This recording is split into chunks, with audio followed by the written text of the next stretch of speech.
जुनैद, ये जो फारग फिरते हैं लोग, उनके लिए गवर्नमेंट की तरफ से कोई सजा मुकर्रर नहीं है? फारिग फिरते हैं क्या मतलब? बेरोजगार होते हैं? नहीं नहीं, जो वेले होते हैं, बेरोजगार नहीं होते। एक महल्ले हमारे में बंदा, मैं तंग आ गया हूं उससे, अदरीस तोतियां वाला। हाय हाय हाय। उसका यार बड़ा मुंडा दुकान पे बैठना शुरू हो गया है। नाम क्या था बंदे का? अदरीस तोतियां वाला यार मशहूर है वो, ये तहमत जो बांधते हैं, उसकी दुकान है उसकी। अच्छा। अब उसका बेटा दुकान पे बैठना शुरू हो गया, वो ना दुकान पे जाता है, सारा दिन महल्ले में उसने कन्न खाए होते हैं लोगों के। कोई मिस्त्री अगर इंटें लगा रहा है तो उसको पास खड़े होकर शुरू हो जाए, डींगी बनाऊंगी, ऊपर से बाहर निकल आई है। और मिस्त्री ने कहा, जा चाचा तेरी खैर हो, पहले ही धुप में खड़े हम फटों के ऊपर, जा। कभी किसी का दरवाजा खड़का के कहता है, दरवाजा खड़काना पड़ता है, आप टल्ली क्यों नहीं लगवाते भाई? तो बंदा कहता है, चाचा तुमने दरवाजा खड़काया तो मैं आ गया हूं ना, तुम्हें इससे क्या भाई? मैं एक दिन गली में स्कूटर स्टार्ट कर रहा हूं, मुझे आगे शुरू हो गया, ये बाएं पैर से ना के कमारा कर, दिल पे धमक पड़ती है। और मैं कहा, चाचा हाट वारा गर्द, जा घर जाके बैठ। घर भी उसने अत चुकी होती है, बहू अपनी के कन्न खा मारता है, वो अपने खामद के साथ लड़ लड़ के उसका आशिर हो गया कि ये चाची और को कहो अब्बा जी को कुछ काम पे जाया कर, जाता ही नहीं वेला। तुम्हें पता है ये जो तुमने नाम लिया क्या? अदरीस? अदरीस धोतियां वाला यार। अदरीस धोतियों वाला, इन लोगों की तादाद पाकिस्तान में कमोबेश 1 करोड़ से ज्यादा है। शाबाश, इतनी धोती बिकती है इधर। मेरा मतलब है कि ऐसे लोग जो 60 साल से कम उम्र के हैं और रिटायर्ड जिंदगी गुजार रहे हैं, या जिन्होंने खुद ब खुद रिटायरमेंट ले ली हुई है। अच्छा अच्छा अच्छा, नहीं तो कोई इधर सिस्टम ऐसा नहीं होना चाहिए कि बंदे वेले ना रहे। नहीं, मेरा ख्याल है इस सारे मामले को सिस्टम का पाबंद तो नहीं किया जा सकता, लेकिन ये इंसान के जाती तौर पर सोचने की बात है कि 40, 50, 60 साल की उम्र तक वो आसान अंदाज में काम कर सकता है, इससे भी ज्यादा। यानी अगर चले कोई जिस्मानी वजूहात की बुनियाद पर अगर कोई काम नहीं कर सकता तो वो तो बात समझ आती है, और जाहिर है कि इसकी एक सिस्टम भी मौजूद है आपके यहाँ। लेकिन बगैर किसी बात के खुद ही यानी 40, 50, 60 साल की उम्र में ये तसव्वुर कर लेना कि मैं कोई काम काज करने के काबिल नहीं हूं। असल में होता यह है कि हमारे यहाँ जब अगर आपका कोई दूसरा अर्निंग हैंड नहीं है, आपको कोई माली तौर पर सपोर्ट नहीं करता, फिर तो मजबूरन आपको 90 साल की उम्र तक काम करना पड़ता है। लेकिन अगर आपका कोई बेटा या कोई और शख्स आपके अहले खाना में से कोई काम करना शुरू कर देता है, फिर 40 साल की उम्र के बाद ही आप अपने आप को रिटायर, बूढ़ा और बुजुर्ग तस्वर करने लगते हैं। ये गलत रुझान है। ये वेले बंदे घर में सेंध में बैठ के करते रहते हैं, बहुत ही लंघ गई है तो थोड़ी रह गई। हाँ, देखो कदों चले जाइए। अपने जवान बेटों को हर वक्त ये कह के डिप्रेस करते रहते हैं कि बेटा बस मैं तो अब जा रहा हूं इस दुनिया से, तुमने ही अब जो कुछ कारोबार तुमने संभालना है और बाकी जो पूरा घराना है उसको तुमने संभालना है। हमने तो जो गुजार दी थी गुजार।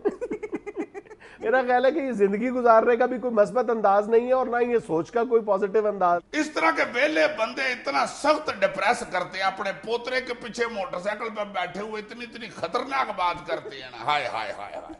50-60 साल पहले बड़ी ठंडी हवा चलती थी, अब तो इतनी गर्मियां क़यामत आने वाली है। दादी तुम्हारी ने सवेरे सवेरे उठ के लस्सी रिड़कनी, तुम्हारी माँ तो 11 बजे तक सोई रहती है। आहिस्ता चला पुत्र मोटरसाइकिल, आहिस्ता चला, ये शैतानी चरखा होता है। इसी चौक में एक बंदा गिरा था, सिर में सट बजी, 2 मिनट में मेरे सामने तड़प के मार। आहिस्ता मेरा पुत्र आहिस्ता। मैंने तो देखा एक दफा मोटरसाइकिल दिल की तो बस के नीचे ही घुस गया। अल्लाह माफ करे, अल्लाह माफ करे। बंदा पूछे चाचा आराम से सफर करो, उसको मोटरसाइकिल एंजॉय करने दो बेचारे को। तुम ये देखो कि जब इंसान 40, 50, 60 साल की उम्र को पहुंचता है तो उसके पास कोई भी कारोबार या काम करने के हवाले से एक ऐसा अनमोल खजाना है जिसका कोई सब्स्टिट्यूट नहीं होता। यानी उसका एक तवील तजर्बा, वो इतने तजर्बे कर सकता है, रिस्क ले सकता है उस उम्र में जाके। लेकिन वो उस वक्त अगर ऐसे मरहले में जाके जब आप ज्यादा एनर्जी के साथ काम कर सकते हैं, आप रिलक्टेंट हो जाते हैं और खुद को बूढ़ा तस्वर करके रिटायरमेंट का ऐलान कर देते हैं और वेले हो जाते हैं। और ऐसे बंदे वेले अपने आप को मानते नहीं है, काम भी कोई नहीं करते। और हमें बंदा कहे ना चाचा जी कल आ जाए, नहीं यार कल एक बंदा बीमार है, वो शायद फौत हो जाए, मैंने उसकी प्लानिंग कर अगली प्लानिंग है, हमें फजूल बना के बैठे हुए। तो यकीन करो कि दुनिया में इस वक्त जो 30 बड़ी मल्टीनेशनल कंपनीज है, उनमें से 22 के जो चीफ एग्जीक्यूटिव ऑफिसर्स है उनकी उम्र 60 साल से ज्यादा है। और सिर्फ अमेरिकन कंपनीज की अगर बात की जाए तो 276 कंपनीज के जो सीईओ हैं उनकी उम्रें 55 साल से ज्यादा है। नहीं खैर ये तो कोई बड़ी बात नहीं, 55 साल की उम्र में तो हमारे यहाँ भी कई लोग एंकरी करते हैं। अच्छा चलो ये बताओ कि हमारे यहाँ किसी शख्स ने 97 साल की उम्र में किताब लिखी है, और वो भी शोरा आफाक किताब। क्या मतलब? हैरी बर्नस्टेन ने 97 साल की उम्र में अपनी बहुत जो मशहूर किताब है द इनविजिबल वॉल वो तहरीर की थी, और फिर अगले 2 साल में यानी 99 साल की उम्र तक पहुंचते पहुंचते उसने अपनी उम्र की तीसरी किताब लिख मारी थी। वाह वाह वाह वाह, 97 साल की उम्र में 3 किताबें लिख दी। बल्ले बल्ले, हमारे यहाँ 97 साल की उम्र में अल्लाह अल्लाह करके कोई पहुंच जाए, या वो खांसी करता है या सारा दिन बैठ के किसी एक चीज पे गौर करता है। इधर देखो मेरी तरफ।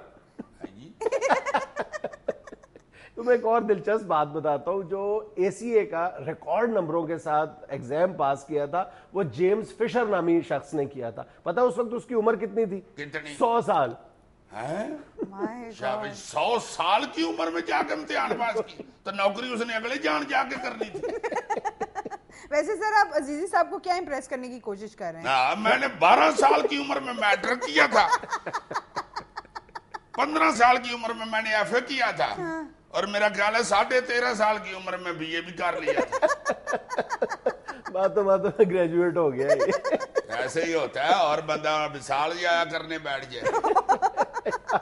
मेरा बात करने का मकसद ये था कि उम्र से पहले अपने आप को बूढ़ा नहीं तस्वर कर लेना चाहिए, और जब तक अल्लाह ताला ने आपके जिस्म में दिमाग में इतनी कुव्वत और ताकत दी है कि आप काम कर सकते हैं, माशरे के लिए सूदमंद साबित हो सकते हैं, तो माशरे को जरूर डिलीवर करना चाहिए। यार जिंदगी बड़ी लंबी होती है, सेहत अच्छी रहती है। जो बंदा फारग एक जगह पे बैठ जाए उसकी जिंदगी कम हो जाती है। इजराइल जाते जाते देखता है फिर उथे बैठे है, आके के वो दूजे तीजे फेरे फिर ले जाते हैं।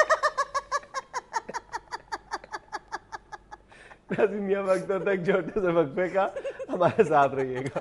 अल्लाह माफ करे, मैं तो इधर बैठा बैठा डर रहा होता हूँ कि एक दफा इधर उधर चक्कर लगा।